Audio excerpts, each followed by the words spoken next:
what's like one of the illest things stories somebody might have shared with you, like you know, like Um, damn, that shit was kind of crazy. one of the illest stories.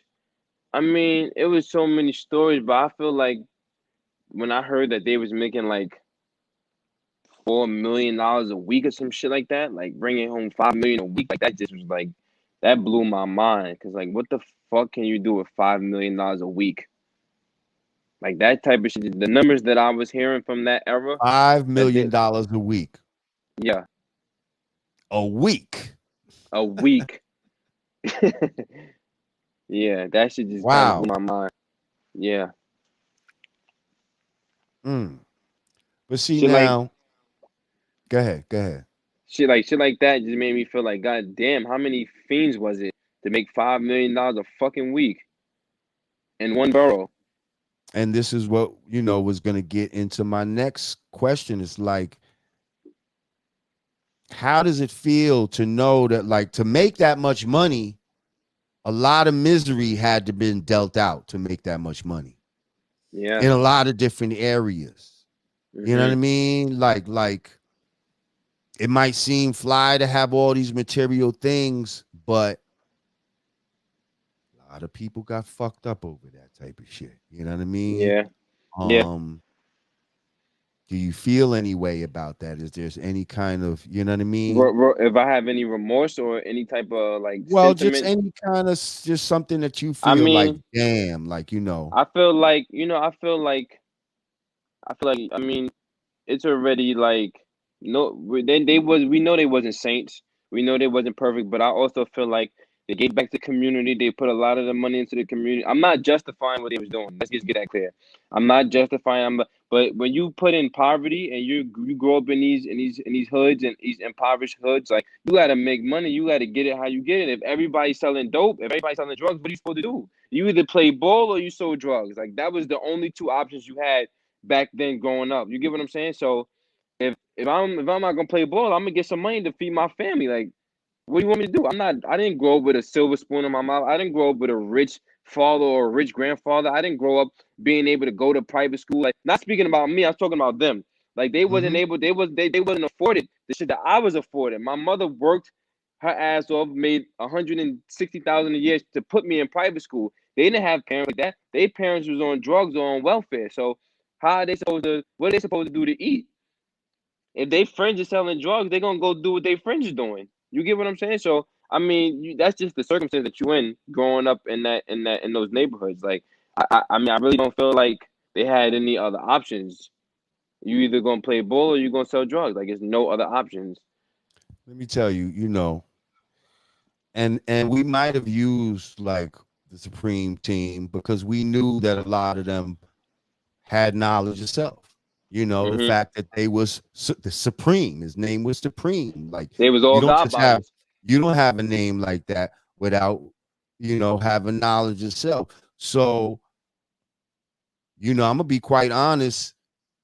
When we were teenagers, there was quite a few of us that was God body Hmm. that was selling crack. We was selling Hmm. drugs. Yeah. And we knew the black man was God and all of that. Now we wasn't making 5 million a week like that, but you know what I mean. We Yeah. was just making enough to stay fresh and all of that.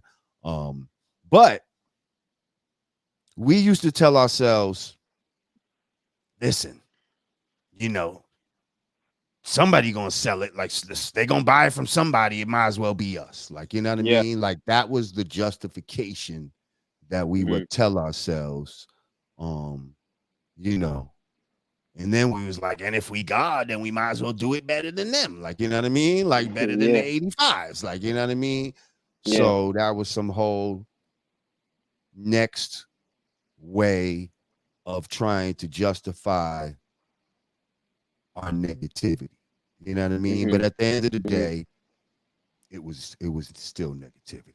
You know what I mean? Absolutely. Absolutely. But And I'm but sure. but And I'm sure all of them. I'm sure all of them feel. They all acknowledge that it was negative. Like when I see them now in retrospect, in hindsight, they all remorseful. They all they. People make mistakes in their life. People, nobody's perfect, so nobody can't who is anybody to judge them for what they did? Because nobody has a clean closet. People done rape people. People done stole from shit. People done been. Everybody does something. So you can't. Who are we to judge? They gotta be judged by the man upstairs. Like we're nobody to judge them. You get what I'm saying? And Mm-hmm. they all try to steer the youth to do other things, to be better than they were. So you gotta acknowledge that fact that they are remorseful, and they do deserve second chances, because a lot of them got life sentences. A lot of them are dead. A lot of them got multiple life sentences, and I just feel like like okay, they've served they what's the saying, they did their time. It's a saying that Right. people say.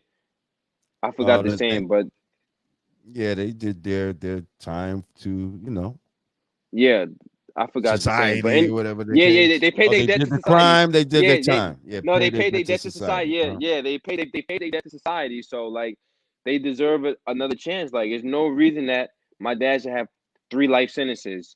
There's no reason Prince should have fucking 8 life sentences. Like, the type of shit that they were sentenced to is like unrealistic. It's not even like for humans. Like, you can't do that to a human. Like, why? Like, they're not fucking they're not terrorists. Like, they didn't blow up 9/11 and shit like that. Like, why did you give this guy 7 life sentences for what?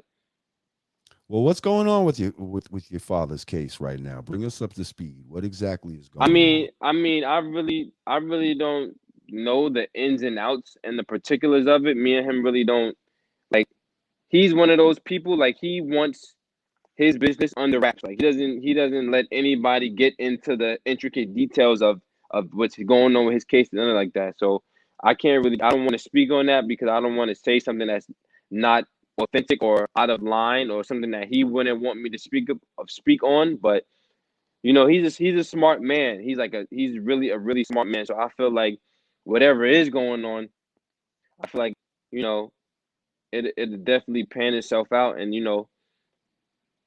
he might be home one day. That's all I'm gonna really say on that. But you know, we just got to be optimistic.